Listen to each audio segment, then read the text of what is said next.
Hello and welcome back to the MLB DFS slate breakdown for April 23rd, Wednesday. I'm your host, Tyler Wiemann. I'm going to be going through today's main slate this afternoon. We're going to start off with some review of yesterday's slate, then go to pitchers and stacks to consider. Now come join us at LineStar. $39.99 per month gets you access to all we do, the props, the DFS. You get it all one low price. Now, let's jump in and see what we can uncover here. But, as always, start on the good old review of yesterday. So, Chris Bubic, Bailey Ober on DraftKings were the two pitchers. Then we had a three-man Cub stack. Cub stack was one that we were pretty high on here, and then all one-offs outside of that. Bubic and Ober were the chalk pitchers. 254.45 was the lineup. And then the winning lineup went to Paft and Bubic. Also, two guys we talked about. 5-man Cub stack, 2-man St. Louis, 1 Texas Ranger with Josh Smith. The old 5-2-1 wins again. Congrats, Shady Advice. You won by 4 points. Now, let's check out the old FanDuel perfect lineup, see what we got there. And we had Bailey Ober as the pitcher, 2-man Cub stack. One-offs outside of that, but definitely some correlation in that 333.6 winning score, and Need Lunch Money Dough was the winner. Bailey Ober was the pitcher you needed.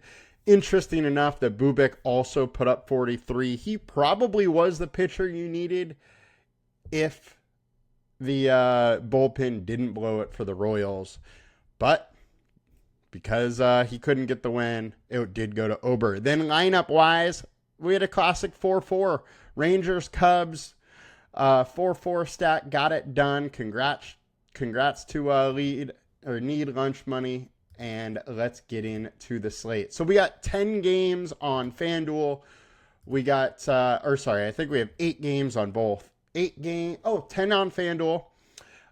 8 games on DraftKings, and let's get into the pitchers to consider. Starting on DraftKings, we got Logan Webb, 32% owned. No surprise here. Logan Webb's in a good spot versus the Brewers. Only a 6.5 game total here. Giants are minus 142 favorites. He has been exceptional this season. And the thing that's been super interesting to me is that he's been 11 strikeouts per 9 so far this season. 32.8% K rate.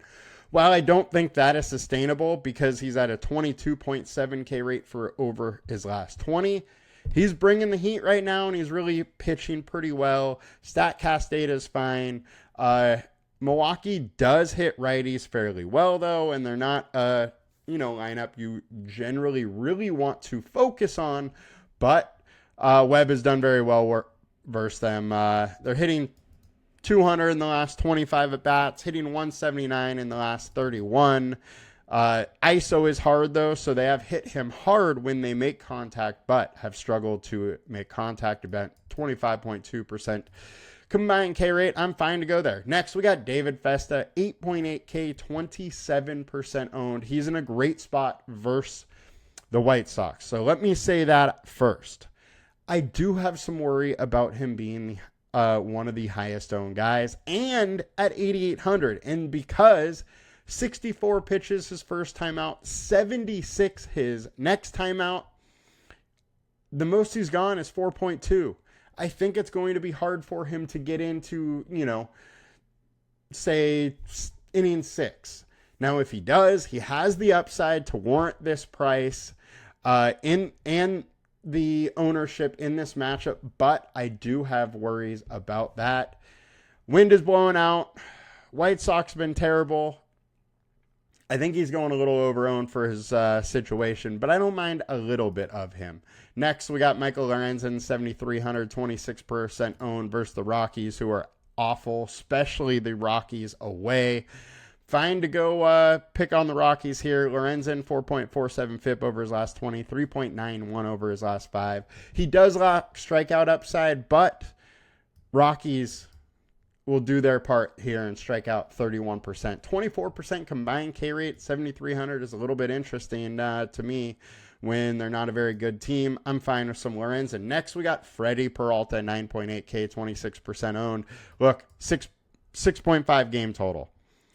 The most likely situation is at least one of Webb or Peralta has a game, and you need to have one of them. I'm fine with Peralta over Webb. Either one of them are in great spots. Peralta generally has had the more strikeout upside, but so far this year that has fallen to the Webb side slightly. Now that could definitely revert in this situation. Giants just aren't really a team I want to go against this so far to start this year, but it is a very interesting spot in a pitcher-friendly park. I don't mind some Peralta. I think he's a very interesting spot. Now, the big pivot that I want to talk about is Erod. Eduardo Rodriguez. I think he's in a spectacular spot, and I'm probably going to have a decent amount of him. 2.65 FIP over his last 5. 27% K rate over his last 5. He had a real poor 2024.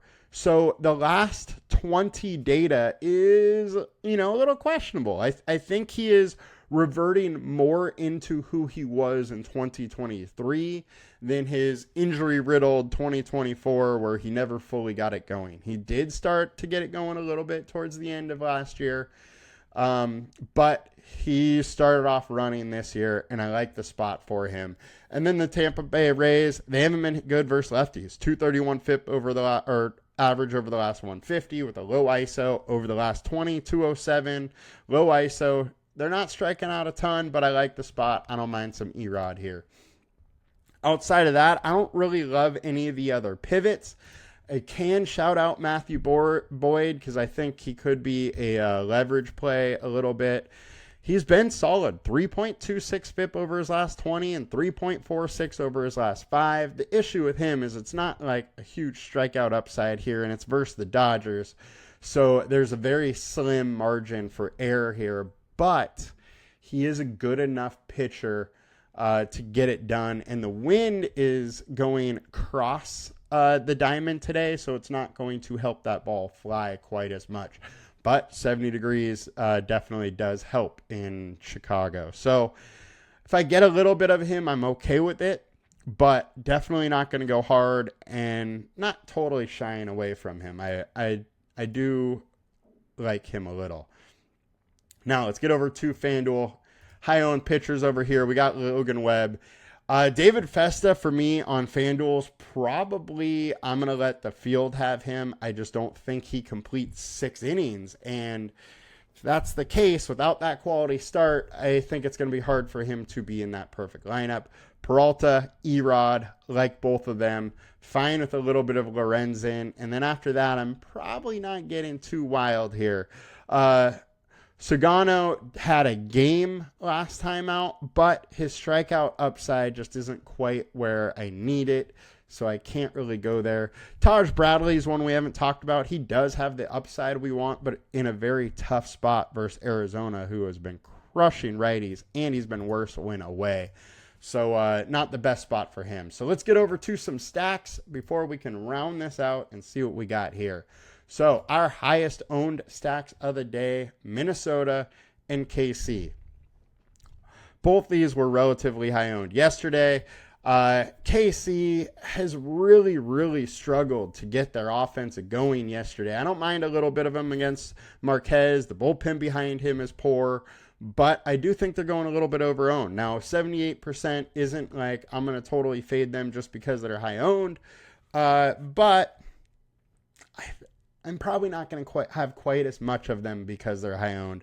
Minnesota versus Bryce Wilson. Bryce Wilson has not been great. 5.82 FIP over his last 20 starts, which he hasn't made a full 20, but don't totally love it. The thing with him is that he probably goes 1 to 3 innings max.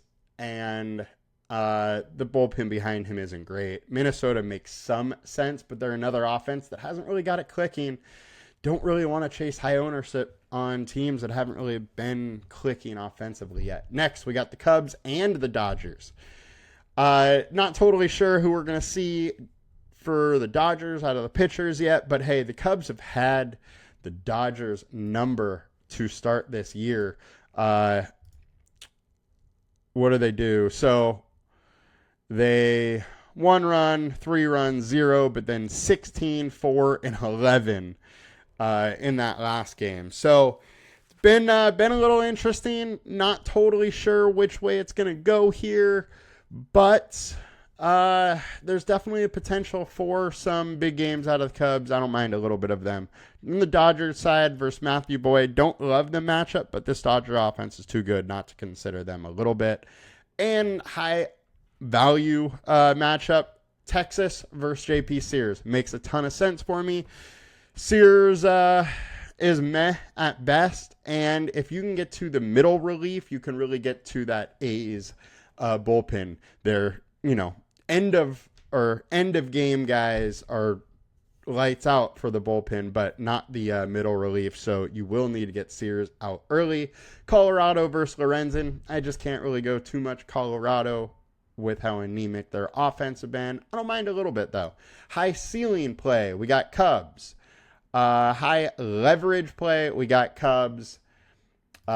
Safety if you're playing your cash games, Arizona, but I wouldn't go with a big stack if I'm playing cash. Click the teams tab just to make sure we got it all. Minnesota 5.1 versus Bryce Wilson. I'm fine with a little Minnesota. Arizona 4.9 versus Taj Bradley. Don't love facing Taj Bradley, but I'm fine with having a little bit of Arizona in this matchup. The A's versus Kumar Rocker. Like the spot. Rocker's allowing hard contact, high average exit velocity, good hitting weather in Sacramento today. I like the spot. Cubs, we talked about. Royals, we talked about. Angels, 4.7. I'm fine with a little bit of Angels. Heaney can be good, but he also can get blown up. I think Texas you got to consider. Dodgers you got to consider. Houston and Toronto, for me, are both in consideration, as is Pittsburgh versus the Angels. Their bullpen's terrible. Their starter's not that great today. I think it's a very interesting spot, and that'll do it for us today, guys. We'll be back with more tomorrow. I think there is a decent size 4-game slate on Thursday, or MLB slate in the afternoon, so we should still have a show Thursday. You guys have a good one. Be back soon. Please like, comment, and subscribe. Let's win some money. Peace.